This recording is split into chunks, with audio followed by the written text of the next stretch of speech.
Hei! EVDAV esittelee nyt sukeltajaregulaattorin ensimmäisen vaiheen eli alentajan pesun Finsonicin ultraäänipesulaitteella.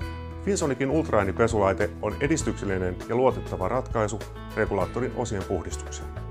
Emme tarvitse erillistä esipesua käytettäessä Finsonicin puhdistusaineita. Ultraäänellä puhtaaksi pestyt komponentit lisäävät turvallisuutta. Ultraäänitekniikka pystyy puhdistamaan paikkoja, joita muilla menetelmillä on lähes mahdoton saavuttaa. Ultraäänellä pestyt komponentit lisäävät turvallisuutta. Luontoystävällinen ultraäänipesu säästää aikaa.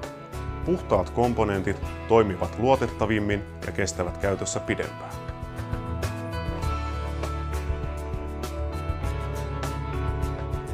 Olen todennut, että Finsonicin pesumenetelmällä saadaan erinomaisia pesutuloksia.